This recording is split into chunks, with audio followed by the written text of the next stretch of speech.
Bonjour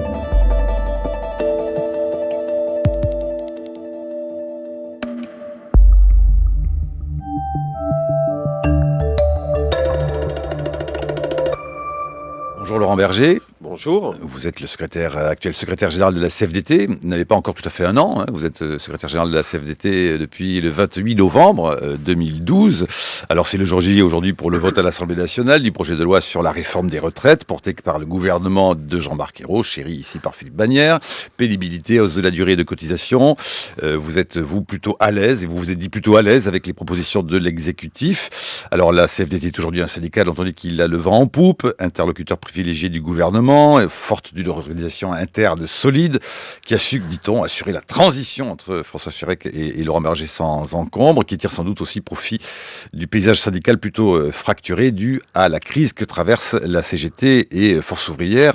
Je rappelle qu'aujourd'hui, la CGT et la FSU, notamment solidaires, seront, avec les organisations de jeunesse aujourd'hui, notamment appelées à manifester contre le vote solennel de cette réforme des retraites à l'Assemblée nationale. Donc aujourd'hui. Mais enfin, hier réservé son petit lot de surprises quand tout d'un coup, sur la fin de la journée, nous apprenions que Denis Gauthier-Sauvagnat, DGS, l'ex-président délégué général de l'UMM, eh bien, était au fond passé à table, enfin à moitié à table, dit-on, puisqu'il a confirmé au tribunal correctionnel de Paris que les syndicats étaient bien les bénéficiaires des enveloppes d'argent liquide de la puissante fédérale patronale de métallurgie. Vous savez que la justice s'interroge donc sur la destination de quelques 16 millions d'euros retirés en liquide entre 2000 et 2007 des caisses de l'entraide professionnelle des industries et des métaux, la fameuse EPIM, une structure de l'UIMM destinée à apporter un appui moral et matériel à ses adhérents subissant un conflit de travail. Bien, en fait, il y a donc de l'argent qui a beaucoup disparu.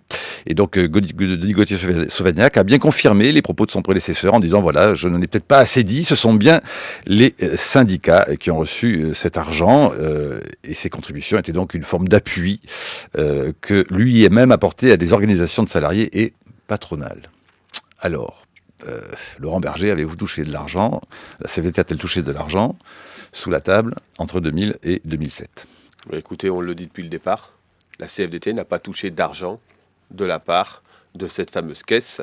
Et c'est pas parce que M. Gauthier-Sauvagnat, alors qu'on l'appelle à dire la vérité, à donner des noms depuis des années et des années, le fait hier, que ça devient une vérité. Alors ce que je lui dis, moi, M. Gauthier-Sauvagnat, c'est qu'il donne des noms, des faits, des sommes. C'est contre ses valeurs et sa morale, a-t-il dit. Oui, alors en termes de valeurs et de morale, vous permettez d'en douter quand on est en train de fluidifier, comme il dit, le dialogue social. Ah ben l'argent liquide, ça sert à fluidifier. Qu'il donne des noms, qu'il donne des sommes, qu'il donne des faits. Et moi je le redis, la CFDT, ni la Confédération, ni la Fédération de la métallurgie n'a touché ces sommes. Et donc, mais pas même pour organiser des repas, défrayer des représentants syndicaux pour des négociations. Dans le cadre du paritarisme, en termes de frais de transport, des choses comme ça, mais qui sont des paiements par chèque justifiés, justifiables, et qui sont faits, ça c'est fait, c'est une somme très faible. Mais sur les dons en liquide, comme il dit, ou les sommes en liquide, ça n'a pas existé pour la CFDT. Alors maintenant, qu'il donne des choses, qu'il donne des noms, qu'il donne des sommes, et nous réservons le droit d'attaquer parce que nous estimons attaquer sur cette affaire-là. Parce que c'est trop facile de dire « Ah oui, je viens de prendre conscience qu'il faudrait mieux que je dise des choses ». Effectivement, c'est les syndicats. On désigne à la vindicte populaire les syndicats. Il y a sans doute aussi d'autres choses à cacher qu'ils disent. Et il y a le procès actuellement qu'ils disent « Là, hier, il n'a rien dit. Il a juste fait diversion ». Mais en même temps, bon, évidemment, comme dit l'autre, le bon sens populaire peut se laisser penser qu'il y a un loup quand même. C'est-à-dire que pourquoi M. Sauvagnat, aujourd'hui, après tout ce temps, au fond, se déciderait-il à dire qu'il y a eu bien quelque chose comme de l'argent liquide versé à des syndicats et que, au fond, la transparence quand même du financement des syndicats n'est pas non plus tout à fait exemplaire. On se souvient d'une commission parlementaire dont le rapport et les conclusions avaient été broyés, si j'ose dire, et détruites parce que, soi-disant, explosives pour tous les syndicats et, encore une fois, le rapport à leur financement. Enfin, qu'y a-t-il donc de si quand même compliqué dans le fait de savoir comment fonctionne un syndicat et la fameuse transparence des comptes dont on ne sait jamais. Les syndicats sont certifiés et ceux de la CFDT le sont depuis plusieurs années, bien avant que l'obligation soit faite par la loi de le faire. Vous pouvez aller consulter les comptes de la CFDT quand vous voulez sur Internet, c'est fait, c'est certifié par des experts comptables. Et donc, moi je ne dis pas qu'il n'y a pas eu de versement à des syndicats, je dis que la CFDT n'en a pas reçu. Mais ça n'exclut pas que la CGT ou FO en ait reçu. Mais c'est pas à moi d'y répondre. Ce que je dis, c'est que M. Gauthier-Sauvagnat, maintenant, il doit donner des noms, il doit donner des sommes, il doit donner des faits. Il ne suffit pas de dire, j'ai vu dans un journal ce matin en disant, maintenant, on le sait, ça a été au syndicat. Mais on le sait parce que M. Gauthier-Sauvagnat, qui n'avait rien dit pendant des années, le dit, tout d'un coup, ça deviendrait vérité. Mais on ne peut pas lui faire confiance. Des personnes physiques étaient mandatées par leur syndicat, explique Denis Gauthier-Sauvagnat. Qu'il donne des noms, M. Gauthier-Sauvagnat. Est-ce que vous le connaissez personnellement, Denis Gauthier-Sauvagnat? Non, je ne le connais pas personnellement. Je l'ai croisé il y a très longtemps dans une négociation, mais où il ne doit même pas s'en rappeler parce qu'il avait une certaine idée de lui-même. Mais non, je ne le connais pas. Contribution prenait deux formes. D'un côté, les achats d'espaces publicitaires à prix d'or, des locations de stands ou l'achat de journaux, mais c'était pas suffisant, c'était un prétexte qui avait ses limites. Non, alors, l'autre façon, c'était la remise d'espèces. Pourquoi voulez-vous que Sauvagnat invente quelque chose aujourd'hui à ce stade-là de la procédure devant le tribunal correctionnel? S'il n'invente pas, qu'il donne des faits, qu'il précise, qu'il donne des noms. Vous êtes prêt à aller en justice s'il réaffirme? Bien sûr, s'il réaffirme. Parce qu'après tout, il n'a pas nommément dit... Mais c'est là où il est redoutable, c'est qu'il n'a nommé personne, aucune organisation syndicale en tant que telle. Mais moi je le dis, s'il nomme la CFDT en disant qu'il y a eu des versements à liquide à la Confédération ou à la Fédération de la Métallurgie, nous attaquerons. Nous attaquerons et nous demanderons à ce qu'il donne des faits, des noms et des sommes qui ont été versées. Et donc je le dis, oui, s'il donne des noms, on regardera. Mais pour l'instant, par exemple, Laurent Berger, vous pouvez m'affirmer, comme on dirait, les yeux dans les yeux, qu'il n'y avait aucune personne physique mandatée par la CFDT pour aller chercher des enveloppes en liquide dans le petit sac de la comptable, petit sac à main de la comptable de lui-même. Je peux vous le dire, les yeux dans les yeux, je peux vous dire que la CFDT... Et ces pratiques n'ont jamais eu lieu. Je peux vous dire que la CFDT, alors je vous parle de personnes mandatées par la CFDT, n'ont jamais, il n'y a jamais eu personne qui a eu des enveloppes en liquide. Voilà. Et si ça devait s'avérer parce qu'il donne des noms, c'est pour ça que je veux des noms, moi. C'est pour ça que je veux des faits. Une telle personne qui aurait été à un moment donné à la CFDT, je veux le savoir. Je veux le savoir et à ce moment-là, on fera ce qu'il faut à la CFDT pour se retourner. Mais pour l'instant, ce n'est pas le cas. Il donne des petits éléments comme ça, il donne la suspicion sans donner de faits. C'est pas acceptable. Vous pensez que c'est très préjudiciable, cela dit, à la question syndicale aujourd'hui? Souvenez-vous, l'Express a fait sa une le 25 septembre dernier en titrant « Pourquoi les syndicats sont nuls ?» représentant trois ouvriers syndiqués, un CFDT, un CGT, un FO. Mais je crois que dans la période, il est bon de faire du syndicalisme bashing. Il est bon de dire que les syndicats sont nuls, comme l'a fait l'Express, alors que le dossier était vide, il n'y avait aucun intérêt à l'intérieur, mais la couverture était pour le moins provocatrice. C'est bon de dire que les politiques seraient tous corrompus, etc. Ça fait lit de qui, ça? Ça fait lit de qui? Ça sert qui dans le contexte? Les syndicats ne sont pas parfaits. On va rejoindre dans le terrain politique. Je suis bien placé pour savoir qu'on a des marges de progression en termes de pratiques syndicales, en termes de sujets, etc. Mais arrêtons de suspecter le syndicalisme de tous les maux.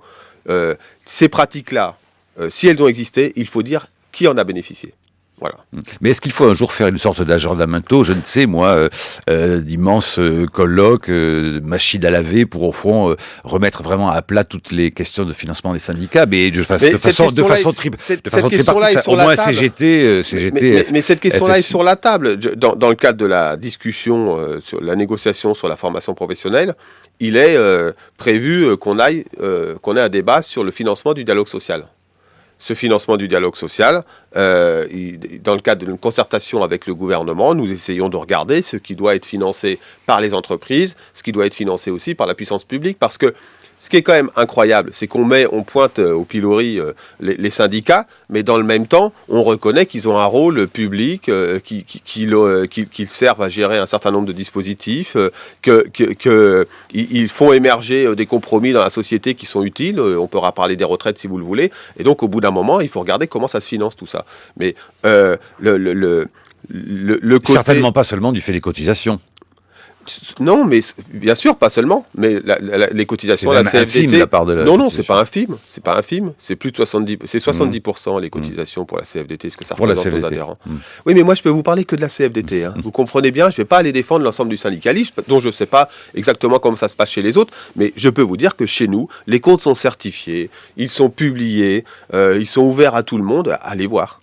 Mais il s'est dit tout de même qu'au fond, si cette affaire semble tout de même embarrassante, mais encore une fois, comme vous dites, on verra bien si Denis Godet-Sauvagnat ou quelqu'un de ses collègues donne des noms, c'est qu'au fond, on ne pouvait pas en parler ouvertement parce que cela aurait coûté le poste à ces syndicalistes venant chercher du liquide, notamment au nom de l'effarement. Mais vous n'avez pas la preuve, vous n'avez pas de nom qu'il y a des syndicalistes de la CFDT qui soient allés chercher des enveloppes. Attention. En tout cas, on a parlé de 5 à une déclaration d'un monsieur. On fait confiance en ce moment. Enfin, en tout cas, on l'écoute fortement à un monsieur qui, depuis des années, se tait et n'avait rien dit, qui a développé avec d'autres, avec ses prédécesseurs, une caisse pour fluidifier, comme il dit, le dialogue social, qui aurait arrosé je ne sais qui du monde syndical, politique, associatif ou je ne sais quoi encore, sans qu'on ait des faits. Des faits. Il suffit pas que je dise demain que je suis venu dans les studios de France Culture et il s'est passé ici ou ça pour que ce soit vrai. Eh bien, c'est pareil pour ce monsieur. Monsieur Gauthier-Sauvagnat, qu'il doit donner des noms, des faits, des sommes. Vous attendez beaucoup de l'audience d'aujourd'hui qui reprend à 15h30, à 13h30, je crois. Ben nous, depuis le début, et François Chérec, mon prédécesseur, le disait aussi, nous réclamons des faits et des noms. Voilà. Alors c'est aujourd'hui le vote solennel du projet de loi de réforme des retraites à l'Assemblée nationale. La CGT, la FSU, Solidaire et des organisations de jeunesse donc appellent aujourd'hui une manifestation à Paris. Vous, cela dit, vous vous êtes distingué en vous disant donc plutôt à l'aise avec cette réforme. Est-ce que c'est bien toujours le cas, Laurent Berger ? Oui, pour une raison simple. C'est que cette réforme, en termes de contenu, nous avons pesé pour qu'elle soit ainsi, notamment sur les mesures de justice sociale. Les mesures qui prennent en compte la pénibilité, il y aura un salarié sur 5 qui va être concerné par des mesures de compensation de cette pénibilité, soit sous forme de formation départ anticipé, en direction des jeunes, notamment pour les apprentis, la prise en compte de l'ensemble des périodes d'apprentissage, pour calculer la retraite, les mesures en direction des salariés précaires, en baissant le seuil de 200 heures à 150 heures SMIC pour obtenir un trimestre, ce qui concerne aussi beaucoup les femmes qui malheureusement subissent du temps partiel subi. Et donc, du coup, nous avons pesé dans cette concertation pour obtenir des mesures. Et nous avons de nouveau pesé... C'est une réforme CFDT. Non, c'est pas une réforme CFDT. Nous avons de nouveau pesé dans le débat parlementaire pour obtenir des mesures sur les stages que nous venons d'obtenir. Ce sera un des sujets à venir. Et donc, c'est une réforme qui est celle du gouvernement. Mais nous avons décidé dans la concertation, alors que nous voulions une réforme beaucoup plus globale, une réforme systémique, qui aille vers beaucoup plus de lisibilité, vers une harmonisation des régimes. Nous ne l'avons pas obtenue, soit, mais nous avons décidé de peser pour obtenir des mesures de justice. Sur les mesures de financement, ça appartient au gouvernement. Le refus de la hausse de la durée de cotisation, tout de même désormais portée à 43 ans, était un des points centraux de la bataille syndicale. Et comment, au fond, avez-vous décidé de renoncer sur ce point ? Mais la CFDT n'a pas renoncé. La CFDT, au congrès de Tours, lors de son dernier congrès, a débattu avec un amendement. Entre nous avons débattu de quel était le levier le plus juste pour ajuster, pour équilibrer les comptes. Et nous avons convenu que c'était la durée de cotisation, à condition qu'elle soit... qu'il y ait en contrepartie des mesures de justice pour réparer, d'une certaine manière, cette augmentation de la durée de cotisation nécessaire pour l'équilibre des régimes de retraite par répartition, qui est quand même le régime le plus solidaire et le plus juste, mais qui quand même pénalise d'une certaine manière, et ça je le reconnais, un certain nombre de salariés. Eh bien, ces mesures, nous les avons. La pénibilité, la prise en compte de l'apprentissage, des stages, le rachat des années d'études, la prise en compte des carrières précaires, beaucoup plus pour calculer la retraite. Et ça veut dire que, je vais prendre un exemple. Un jeune qui, pendant ses études, qui fait 4 années d'études, travaille un mois l'été. Il aura validé 4 trimestres, une année. Ce qui sera la différence entre 2020 et 2035 d'allongement de la durée de cotisation. Ce qui n'était pas le cas précédemment. Il ne pouvait pas le faire en travaillant un mois l'été. Alors, lors du dernier rassemblement de la CFDT au Parc des Expositions de la Porte de Versailles, 5000 élus des entreprises et administrations ont dit de vous, le ministre du redressement productif, c'est Laurent Berger. Alors bon, vous vous sentez, vous êtes fier de cette définition-là, C'était un tweet, un tweet amusant, mais qui... Non, bien sûr que non. Certains de vos interlocuteurs disent que vous êtes persuadé que vous géreriez mieux l'État que de le fait le gouvernement et mieux les entreprises que de le font les patrons. C'est les leaders syndicaux qui disent ça. Non, moi je ne suis pas persuadé que je le gérerais mieux. Je pense qu'on peut le faire autrement. gérer l'État. C'est-à-dire qu'il faut aujourd'hui, ce dont souffre notre société, c'est d'avoir peur, de mal vivre la situation présente, d'avoir une défiance sur la situation présente et d'avoir peur de l'avenir. Il faut redonner confiance dans le présent et espoir dans l'avenir. Et ça c'est le syndicalisme de la désespérance. Oui, ça je l'ai dit, je l'assume et je ne vise personne, que ceux qui se sentent visés le disent. Moi je dis juste que le rôle des syndicalistes, c'est d'apporter du résultat concret pour les salariés. C'est-à-dire en termes d'emploi, de protection sociale, de pouvoir d'achat, de qualité de vie au travail, et en même temps de donner des perspectives, d'essayer de construire demain, c'est-à-dire de refaire société, de refaire un monde du travail où ce soit moins le chacun pour soi. C'est ça le rôle du syndicalisme pour moi. Bon, c'est toujours la question du compromis que prône la CFDT, quitte à se faire parfois traiter de social traître par les camarades. Oui, mais le compromis, c'est ce sur quoi est basée une démocratie. Je crois qu'on l'a trop oublié. J'entendais tout à l'heure sur votre antenne une alerte sur la démocratie. Soit trop de démocratie, soit pas assez de démocratie. Je crois que c'est un vrai sujet. Ce qui est un sujet, c'est quoi une démocratie? C'est la capacité de faire se confronter des intérêts contradictoires et d'en faire émerger des compromis. Et ben, sur le dialogue social, c'est la même chose. Moi, je revendique ce type de syndicalisme. Ça ne veut pas dire un syndicalisme mou, ça veut dire un syndicalisme qui dénonce ce qui n'est pas acceptable et qui, en même temps, se bat pour essayer de le changer, y compris par la négociation en s'engageant. Et à 8h16, c'est l'heure de la chronique de Brice Couturier. Bonjour Brice. Bonjour Marc. Le monde du syndicalisme se confond trop souvent avec l'idée de résistance au changement. Tenir bon, ne rien lâcher, refuser la réforme, quelle qu'elle soit. Les notions de performance, d'efficacité, d'innovation y sont souvent ressenties comme des agressions. De force de transformation sociale, les syndicats tendent à apparaître paradoxalement comme une force de conservation arc-boutée dans la préservation des fameux avantages acquis, qui bloquent des évolutions ayant eu lieu ailleurs et qui ont permis de concilier l'amélioration de la productivité de l'économie et la protection des salariés contre les nouveaux risques. Comme si le monde n'avait pas tant évolué en 30 ans, comme si de nouvelles injustices, comme si de nouveaux besoins ne s'étaient pas manifestés. Les parcours se sont individualisés et les demandes formulées ne sont plus les mêmes. Comment convaincre les jeunes générations qui ont précisément intérêt à ces changements radicaux, si elles veulent pouvoir espérer un avenir dans ce pays et non pas dans l'exil à l'étranger, que le syndicalisme est un contre-pouvoir indispensable, qu'elles peuvent en avoir besoin elles aussi, quand la moyenne d'âge des adhérents de certaines centrales reflète le caractère daté de leurs préoccupations. Alors la CFDT s'est longtemps présentée comme le syndicat réformiste face à une CGT censée incarner un pôle, disons, révolutionnaire. Cela lui a valu des passages difficiles, comme en 1995, lorsque Nicole Notat a soutenu quasi seul le plan Juppé, ou que François Chérèque a accepté l'alignement des régimes de retraite, des régimes spéciaux, donc sur celui des fonctionnaires. Mais depuis le passage à la tête de la centrale rivale de Bernard Thibault, les choses ne sont plus aussi simples. La CGT de Thierry Lepant n'est certainement pas la courroie de transmission du Parti communiste. Et d'ailleurs, celui-ci n'est plus non plus un parti révolutionnaire. Alors, quel espace reste-t-il pour la CFDT? Ne risquez-vous pas d'apparaître à nouveau comme le relais du gouvernement socialiste dont vous soutenez les réformes? Pour échapper à ce piège et être entraîné dans la chute vertigineuse de popularité qui affecte actuellement François Hollande, vous avez proposé, Laurent Berger, l'idée d'un syndicalisme d'engagement. Vous avez évoqué une stratégie de reconquête à travers, je vous cite, un syndicalisme utile qui change la vie des salariés.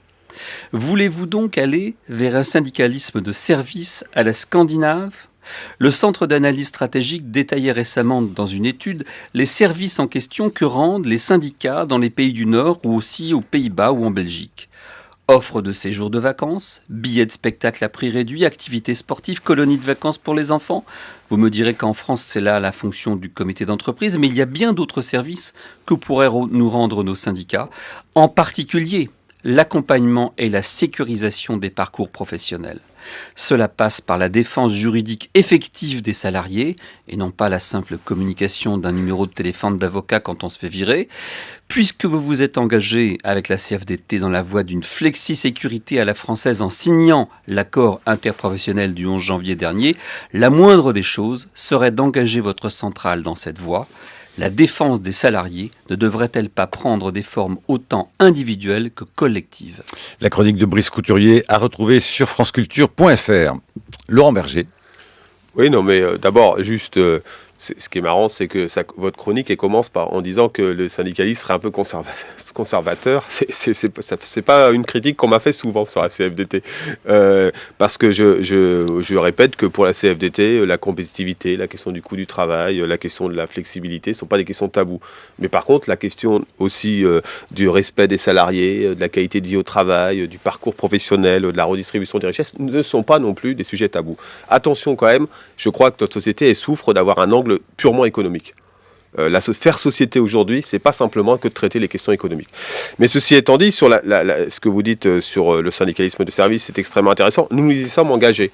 Nous avons un dispositif à destination de nos adhérents aujourd'hui qui s'appelle Réponse à la carte. Il est expérimental et on décidera lors du congrès de juin prochain éventuellement de le généraliser. C'est plutôt la piste qui poursuit aujourd'hui. C'est quoi ce service? C'est la possibilité pour chaque adhérent de la CFDT d'appeler sur les questions de son parcours professionnel, hein, donc formation professionnelle, congé, qualité de vie au travail aussi, des choses comme ça, lorsqu'il a une question, d'interpeller ce service qui le renvoie vers un interlocuteur proche de chez lui. Pour répondre à cette préoccupation. Donc on a enclenché ce service-là. On a aussi ouvert un autre service qui s'appelle Ouvre-boîte, qui est en gros pour des demandeurs, des adhérents qui sont au chômage ou qui cherchent à se réorienter professionnellement, qui puissent contacter tel ou tel adhérent ou militant de telle ou telle entreprise pour savoir comment ça se passe dans sa boîte, est-ce qu'il y aurait des possibilités d'emploi, etc. Donc vous avez raison, c'est une nécessité pour le syndicalisme, orienter la CFDT vers ce type de service. C'est pas simple. Ça demande beaucoup de moyens, ça demande beaucoup d'énergie. C'est pas la culture syndicale dans notre pays, donc c'est toujours un peu méprisé en disant on préfère un syndicaliste qui serait plus visible, parce que ça c'est pas visible, hein, vous en convenez. Mais c'est la voie qu'on a empruntée. Et c'est pas contradictoire avec le fait d'essayer d'améliorer concrètement la vie des salariés dans les entreprises. Mais ça aussi, je crois qu'il faut que l'ensemble des observateurs constatent que le syndicalisme c'est d'abord dans l'entreprise. Et que c'est là où on apporte des résultats. Et que ces résultats sont souvent méprisés, peut-être pas, mais en tout cas méconnus et considérés comme pas importants. Je vais vous donner un exemple. À Monoprix, l'équipe CFDT de Monoprix a fait un gros travail sur les conditions de travail. Et a fait en sorte que les chariots qui trimballent les cagettes, les cageots ou de fruits, etc., soient ergonomiques et permettent de ne pas se baisser. Un salarié, il soulève 100 cageots par jour.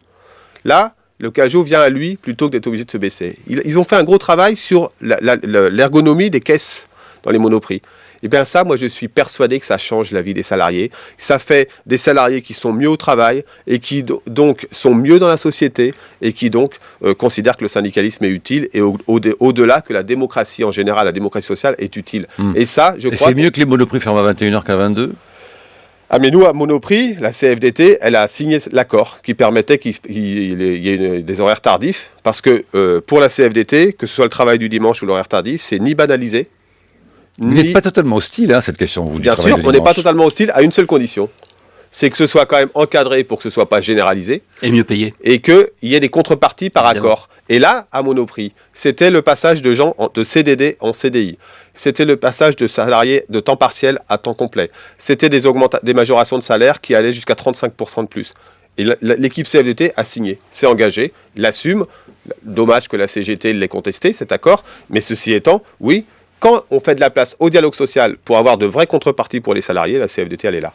Mais alors, passage d'un syndicalisme à un syndicalisme de service, ça implique une véritable révolution mentale, parce que reconnaissez avec moi que les grandes centrales syndicales françaises se sont bâties, ont eu leur heure de gloire à l'époque des grandes unités industrielles, type la Régie Renault, qui employait des dizaines de milliers de personnes sur un même site, avec des statuts très particuliers. Aujourd'hui, on a affaire à un salariat qui est extrêmement éclaté, avec des parcours qui sont fracturés, avec des gens qui passent par des périodes de chômage.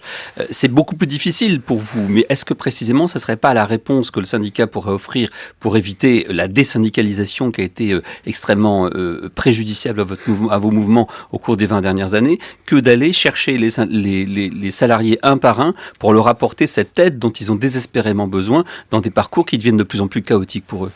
Laurent Berger. Oui, c'est difficile. Ça, je ne vais pas vous cacher. Vous savez que je suis celui qui, en 2010, au congrès de Tours, a porté cette ambition pour la CFDT d'aller vers un syndicalisme qui soit plus proche des salariés, qui réponde plus à leurs préoccupations individuelles. Moi, j'étais moi-même délégué du personnel dans une entreprise de moins de 10. Je sais ce que c'est. J'ai aussi vécu, je suis de cette génération qui a commencé sa carrière par des périodes de chômage, de précarité, etc. Donc, évidemment qu'il faut se rapprocher de ces salariés et leur offrir un service. Mais offrir ce service individuel que nous sommes en train de construire et qui apporte des résultats concrets pour les gens, il faut qu'on le conjugue avec une ambition collective aussi. Parce que le monde du travail, comme la société, c'est pas une addition simplement de réalités individuelles. C'est aussi la capacité à faire ensemble du collectif pour faire progresser les situations globales, mais aussi individuelles. Donc, on essaye de construire ce syndicalisme qui répond aux deux enjeux. Mais vous savez que c'est difficile quand même. Parce que soit c'est méprisé parce que c'est trop des petits pas, soit on considère que le rôle du syndicalisme ou du syndicat, c'est d'abord de gueuler, quoi. Excusez-moi le terme, mais c'est un peu ça. Non. Eh bien, ça, là, vous visez la CGT, là. Vous avez dit, il n'y a pas si non, longtemps... parce que moi, le syndicalisme, ça n'est pas que la CGT. Ça y est, nous... Oui, c'est pas que la CGT, et ça doit pas... Le syndicalisme ne doit pas se nourrir de la désespérance, comme la société ne doit pas se nourrir de la désespérance des citoyens, parce que ça nous emmène dans le mur. Oui. Et que le rôle de ceux qui sont engagés, que ce soit dans les syndicats, dans les partis politiques, dans les associations et autres, c'est d'apporter du concret, c'est d'apporter des résultats. Alors comment vous faites pour apporter à la fois du concret, et puis au fond ce que vous avez dit à propos de la bataille des idées, que la CFDT a besoin, je vous cite, d'une utopie mobilisatrice. Les temps ne sont pas très à l'utopie. Eh bien non, c'est bien ça le problème. C'est que on est passé d'un... je crois que les citoyens et les salariés, ils ont compris qu'à un moment donné, on subissait un certain nombre de contraintes et qu'il fallait un certain nombre d'efforts. Mais de l'effort, du discours de l'effort et du subi, il faut passer à un discours de l'espoir et de la mobilisation. Y compris en disant, voilà, c'est ça aussi le rôle de chacun dans une société, pour faire progresser cette société. C'est quoi une utopie ? C'est de se dire, il y a un autre modèle de développement qui est possible. C'est quoi le progrès aujourd'hui dans notre société ? Et c'est quoi le progrès dans le monde du travail ? C'est pas forcément plus, ça peut être mieux. Ça peut être mieux en termes de qualité de vie au travail, ça peut être mieux en termes de qualité d'emploi. Comment on passe de multiples CDD à plutôt des contrats plus sûrs en CDI. Comment on fait en sorte d'avoir une protection sociale qui couvre mieux l'ensemble des salariés, y compris les plus précaires. Et donc ça veut dire que peut-être il faut qu'on arrête par ailleurs des couvertures qui ne se justifient pas. Voilà, c'est comment on peut faire mieux. Comment on peut faire mieux, pas forcément plus dans notre société. Et ça, c'est avec du dialogue social, c'est avec de la confrontation positive, c'est avec de la coopération.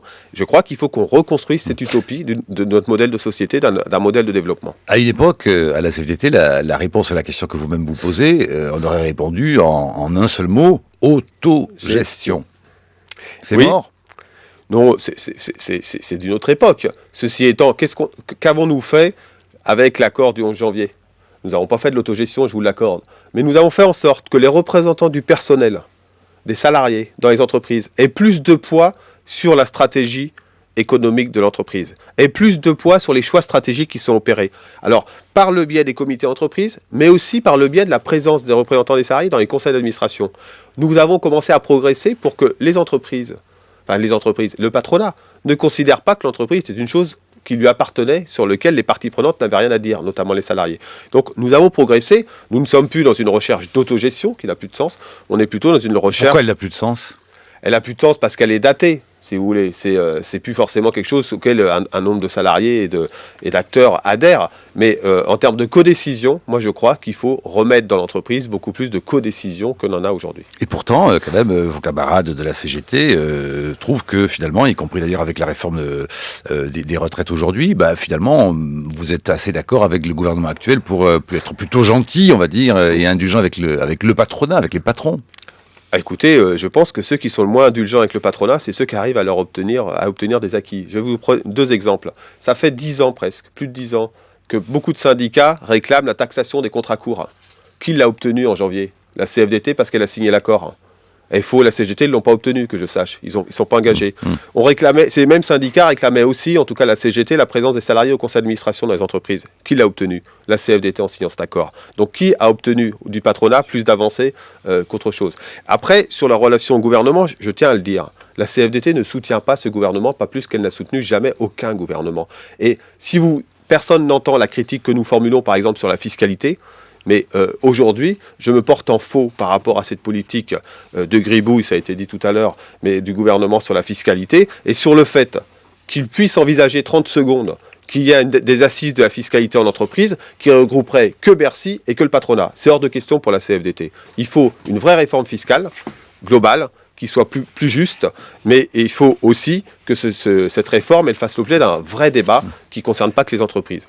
Sur le paysage syndical, toujours, vous reconnaîtrez avec moi que là où les syndicats sont puissants, c'est qu'ils sont peu nombreux. En Allemagne, en Suède, il y en a quasiment qu'un par branche professionnelle. Le problème français, c'est qu'on n'a que 8% de syndiqués dans ce pays et on a 5 à 8 centrales. Alors, Nicolas Sarkozy avait essayé de clarifier un peu le jeu en portant à 8% le nombre de voix obtenues par les syndicats pour faire partie des organisations représentatives. Je vois qu'aux toutes dernières élections professionnelles, la CFDT a fait un beau score avec 26% des voix, talonnant la CFDT à 27%. La CGT. La CGT à 27%. Première aux professionnels. La CGT est première professionnelle avec 27%, vous êtes second avec 26%, mais la CFTC, dont on annonçait la disparition, reste présente parce qu'elle dépasse les 8% à 9,3%. FO, bien sûr, reste à 16%, elle ne va pas disparaître du paysage. Et la CFE-CGC reste à 9%. Donc, on garde un paysage syndical animé par 5 centrales syndicales. Est-ce que c'est pas un peu trop ? Est-ce que vous n'auriez pas intérêt à accélérer le processus lancé par Sarkozy pour regrouper les forces syndicales ? Honnêtement, c'est plus la guerre froide, donc on ne comprend pas bien la rupture entre FO, CGT et CFDT. Non mais Laurent Berger. Cette réforme de la représentativité, puisque c'est de ça dont il s'agit, la CFDT et la CGT d'ailleurs l'ont voulu. D'abord, vous dites justement qu'aujourd'hui il y en a 5 qui sont représentatives, mais il y en avait, je rappelle, 2 ou 3 qui voulaient rentrer et qui ne le sont pas. Définitivement. Ça et Solidaire n'ont pas été atteint le Après, des 8%. Cette réforme de la représentativité, elle a un effet global national avec 5 organisations syndicales représentatives, mais dont on sait aujourd'hui qu'elles ne représentent pas exactement la même chose quand même, ce qui pèse dans les discussions, ce qui n'était pas le cas auparavant. Mais elle s'applique aussi dans les entreprises. Et ça a bougé beaucoup de choses dans les entreprises. Vous savez, il faut aller chercher les résultats dans un certain nombre d'entreprises. Je prends Bricorama, dont il a été question d'ouverture le dimanche. Les salariés, ou Monoprix, dont j'ai parlé tout à l'heure, les salariés vont pouvoir se positionner aujourd'hui en fonction des résultats qui sont obtenus. Et ça va avoir un impact sur les organisations syndicales. Donc c'est enfin, pour la première fois, la représentativité des syndicats s'est faite par le vote des salariés. Auparavant, c'était un décret. Donc c'est une avancée. Par contre, c'est un processus long. Donc on va voir les effets. La première mesure, c'est en 2013, la deuxième, c'est en 2017. Mais je pense que ça va simplifier le paysage syndical. Ça veut dire qu'il faut travailler davantage ensemble. Vous ne pourriez pas faire des regroupements un petit peu ? Mais on travaille déjà avec certains. Aujourd'hui, la CFDT, elle a un travail assez suivi avec l'UNSAL, un travail suivi avec la CFTC sur un certain nombre de sujets où nous nous mettons d'accord. Mais l'objectif, il n'est pas de s'unifier pour s'unifier. Simplifier le paysage. Non, mais simplifier le paysage, oui, mais vous allez reconnaître avec moi qu'on n'a pas tout à fait aujourd'hui la même ligne que la CGT. Ça, d'accord. N'allez pas nous demander de nous marier avec la CGT. Non, mais FO et CGT, ce serait pas mal. Ah, mais ça, il faut leur demander. Déjà, ils font des manifestations ensemble, c'est déjà pas mal. Oui, comme aujourd'hui. Ils sont séparés sur la guerre froide, et la guerre froide est finie. Aujourd'hui, je vais être dans la rue, moi, avec les salariés d'Alcatel, parce que le plan n'est pas acceptable en l'état. Et donc, la situation économique est rude. Et moi, je serai dans la rue à 11h15, 11h30, avec les salariés d'Alcatel, la CFDT Alcatel, pour dire il faut revoir ce plan parce qu'il est trop dur sur l'emploi. Mais donc, le paysage syndical, il est en train de se transformer. Il faut regarder les choses positivement aussi. Et donc, je pense qu'on va vers un futur où il y aura moins d'organisations syndicales. Alors, il n'empêche quand même qu'au fond, la fameuse CFDT qui se déclare régulièrement indépendante et neutre politiquement, bon, on peut se poser parfois la question. Regardez, votre prédécesseur François Chérec, à la tête de la CFDT, a été placé à la présidence de Terra Nova, une fondation tout de même, un think tank considéré comme une annexe du PS. Et puis l'ex-secrétaire national Laurence Laigo de la CFDT, un des anciens bras droits de François Chérec, a pris son bureau de conseillère au cabinet de Najat Vallaud-Belkacem, porte-parole du gouvernement et ministre des droits des femmes. Vous avez envie de faire quoi, vous, après votre mandat Écoutez, moi, vous m'avez dit tout à l'heure que j'avais 1 an. D'abord, j'en ai un peu plus, mais j'ai moins d'1 an de mandat à la tête de la CFDT. Je ne sais pas ce que je veux faire. Enfin, c'est pas d'actualité. Ceci étant, il y a quand même des amitiés, là. Non, il y a des parcours individuels. François, il avait évidemment... François Chérec avait capitalisé un certain nombre de compétences, c'est le moins qu'on puisse dire, et il va les réinvestir au service d'un certain nombre de ses idées. Je ne vois pas où est le problème. Ça n'engage que lui, ça n'engage pas la CFDT, soyons clairs. Après, et puis pour l'autre Laurence dont vous avez parlé, Laurence Laigo, elle suit un parcours individuel. En 81, C'était le cas aussi, ça a été le cas dans d'autres cabinets de droite. Enfin, vous savez, la CFDT, ce qui est remarquable, c'est quand il y a un gouvernement de gauche, on dit qu'elle est trop proche du gouvernement de gauche, puis quand il y a un gouvernement de droite, comme on fait le même type de syndicaliste, c'est celui qui propose et qui s'engage quand on obtient des résultats, on dit qu'elle est trop proche du gouvernement de droite. Enfin, en 2003, en 95, on avait dit qu'on était trop proche du gouvernement de Juppé. Et vous l'aviez payé assez cher à ce moment-là. Est-ce que vous avez évité cette même erreur? Est-ce que vous restez traumatisé par la question de 95 et justement et de 2003? Non, mais moi je regarde ce que ça a permis. Vous savez, 2003, la réforme de 2003. Moi, je suis arrivé responsable de mon union régionale en Pays de la Loire à ce moment-là. Je suis très fier de cette période-là, très fier de ce qu'a obtenu François Chérèque à ce moment-là. Ce qu'il a obtenu, c'est que plus de 600 000 personnes sont parties avant 60 ans parce qu'ils avaient commencé à travailler jeunes. Et moi, j'en ai assez de cette société qui regarde toujours où sont les difficultés, mais pas où sont les résultats de justice sociale. Et donc, cette période-là, on l'a payé, c'est vrai, parce qu'il y a aussi eu des moments où on ne l'a pas forcément bien géré en termes de communication, mais elle a produit des résultats pour un certain nombre de salariés. Je voudrais juste revenir sur cette question du compromis, pour savoir au fond quelle est votre ligne, on va dire, politique à la tête de la CFDT. On voit bien qu'il y a des mots qu'on n'emploie plus, parce que le temps passe, la question de l'autogestion, mais enfin, au fond, cette question du compromis. Tenez, écoutez, par exemple, c'était en 2010, Mediapart interrogeait le président de la CFDT, le secrétaire général de la CFDT de l'époque, François Chérèque, et il détaillait, 2010, la ligne directrice du syndicat. Dans l'inconscient de beaucoup, et en particulier dans le discours classique d'extrême gauche en France, compromis veut dire compromission. Donc à partir du moment qu'on va voir un interlocuteur patronal ou gouvernemental et qu'on fait un compromis, c'est-à-dire par rapport à ce qu'on demande et par rapport à ce que vous ne voulez pas nous demander, on se met d'accord là-dessus, c'est vécu par certains comme une compromission. Un compromis, c'est une étape où on capitalise des résultats, et puis après on se dit, est-ce qu'on est capable de se mobiliser pour faire plus? Et ça, dans la culture syndicale en France, c'est difficile, ce qui fait qu'on donne le sentiment parfois de rien apporter. Et je trouve que l'action syndicale qui n'apporte rien, c'est désespérant. Et c'est peut-être une des raisons pour lesquelles on a une difficulté de syndicalisation, parce qu'on n'accepte pas d'obtenir des choses, même si ce n'est pas la totalité de ce qu'on demandait. Alors, François Chérèque, donc en 2010, mais écoutez, comme curieusement, ces paroles font écho avec celles des dirigeants historiques de la CFDT. Edmond Maire, France 2, consacrait un reportage à son dernier discours en tant que président du syndicat à l'époque, et nous sommes le 24 novembre 1988. Edmond Maire. Viennent ensuite les réponses aux attaques, et en particulier violentes. Entendu mardi, la CFDT a été un syndicat de compromis de bas niveau, notamment face au gouvernement Chirac. Fallait-il que la CFDT coupe alors toute relation avec la nouvelle majorité de mars 86? Une telle attitude, qu'on sent bien souhaitée ici ou là, aurait été plus politique que syndicale. Elle ne pouvait conduire qu'à l'enfermement et à l'inefficacité, en laissant libre cours aux dégâts sociaux. Ah, c'était le bon vieux temps, j'ai l'impression de lire sur votre visage, Laurent Berger. C'était pas le bon vieux temps, c'était une autre époque. Non, il n'y a pas de bon vieux temps. Moi, je me nourris pas de nostalgie, je me nourris de projets et d'objectifs. Ils disent quoi, ces discours? Ils disent que le rôle du syndicaliste, c'est pas de faire de la politique, et ça, je partage. D'ailleurs, nous n'avons pas appelé à voter pour quiconque aux dernières élections. Et il dit quoi? Il dit qu'il faut partir de la réalité, pour porter une critique sociale sur cette réalité, une critique syndicale. Moi, les inégalités, ça m'indigne. Et aujourd'hui, elles sont omniprésentes dans le monde du travail. À partir de ce constat qu'on porte, quelles propositions on amène? Qu'est-ce qu'on propose? Enfin, c'est quand même le moins. Et comment on s'engage pour les faire aboutir? C'est-à-dire comment on négocie? Et une fois qu'on a obtenu un certain nombre d'avancées, c'est ce fameux compromis dont parle François Chérèque tout à l'heure, eh bien, on s'engage.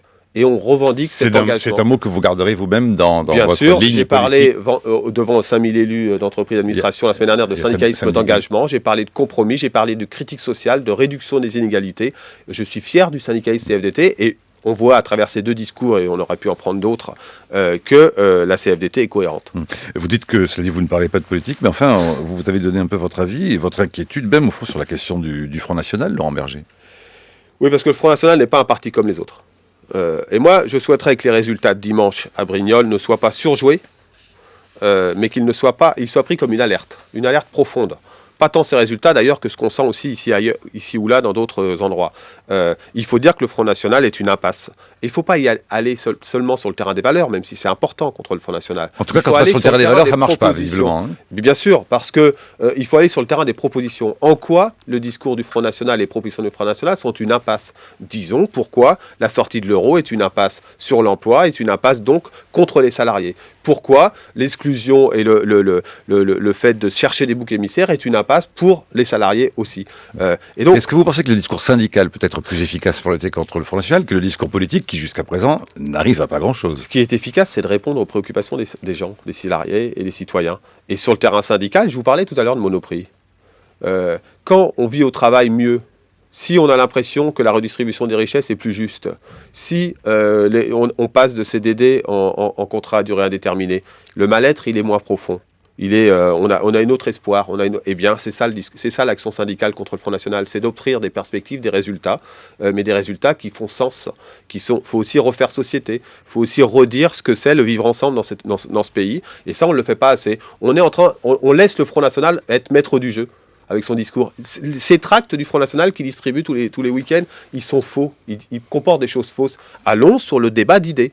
Et on verra que le Front National était réellement une impasse. On a vu ici ou là à la CGT, à la Force ouvrière aussi de temps en temps, des capacités d'entrisme du Front National au sein du mouvement syndical, noyautant ici ou là, un peu comme les trotskistes autrefois, certaines sections syndicales. Est-ce que vous avez observé le même genre de phénomène à la CFDT? Et si elles se produisent, que faites-vous? Laurent Berger. Non, nous, on ne l'a pas forcément observé, mais moi je ne dirais pas que ça ne peut pas arriver. Hein. Vous savez, et là-dessus, je crois qu'on est d'accord avec mes collègues de la CGT, notamment, pour dire qu'on ne se stigmatise pas mutuellement. Pour l'instant, on ne l'a pas observé. Ce qui est la sûr, CFDT, jamais vous n'avez pas vu une tentative ça nous est arrivé d'avoir des adhérents, hein, pas des militants, qui sont candidats. Dans ces cas-là, c'est exclusion. Le Front National n'est pas un parti politique comme les autres, c'est un parti politique d'extrême droite qui joue sur sur les peurs. Oui, mais justement, ne la laissons pas maître du jeu. Qui joue sur les peurs et la recherche de boucs émissaires, il faut le combattre. Pour terminer l'émission, un sujet qui nous intéresse, ici, entre autres à Radio France, et d'ailleurs je parle au nom de nos stagiaires, Michel Sapin, ministre du Travail, a annoncé la semaine dernière, donc il ambitionne de faire adopter une loi vaste d'ici la fin de l'année sur la question du stage, instaurer un taux minimum de stagiaires dans une entreprise. Que pensez-vous de cette proposition? Et puis aussi, est-ce que d'abord vous avez des stagiaires à la CFDT que vous exploitez comme nous? Non, on a des stagiaires épisodiques de 3 semaines qui sont en lycée professionnel parfois, mais on n'en a pas beaucoup. Bon, instaurer un taux maximum, je me suis trompé, de stagiaires dans une entreprise? Oui, mais Michel Sapin, il découvre quelque chose qui... la Lune. Non, il découvre quelque chose qui a été signé dans un accord entre la CFDT et d'autres organisations syndicales et le patronat en 2011 ou 2011, si ma mémoire est bonne. Sauf que les décrets n'ont pas été publiés. Ça fait la loi Cherpion, un député de droite d'ailleurs. Donc vous voyez qu'on peut nourrir les idées des uns et des autres.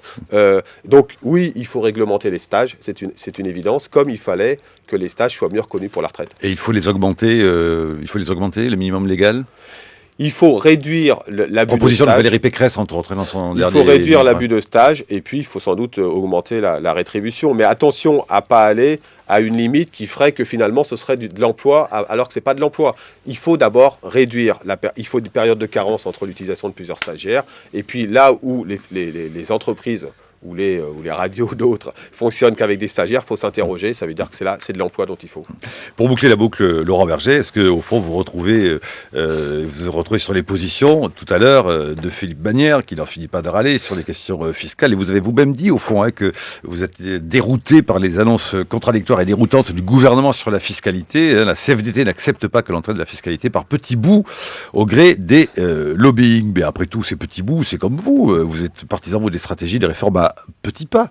Non, parce que nous, on essaie de donner du sens. Là, il n'y a plus de sens dans la réforme dans les mesures fiscales du gouvernement. Moi, je pense que le gouvernement fait une grosse erreur parce qu'il est en train de dénigrer l'impôt, même s'il dit ne pas le vouloir. Et ce qui me pose problème aujourd'hui, c'est cette défiance à l'impôt. dans notre société, parce que c'est ça qui fait le cœur de notre démocratie aussi, et de notre démocratie solidaire. Et donc, il faut revitaliser l'impôt en ayant un impôt plus juste. Et donc, et pour finir, je trouve que le patronat fait une erreur aussi en centrant son discours uniquement sur la baisse du coût du travail et le problème de la fiscalité. Il y a bien d'autres choses en termes de compétitivité et de dialogue social. Laurent Berger, secrétaire général.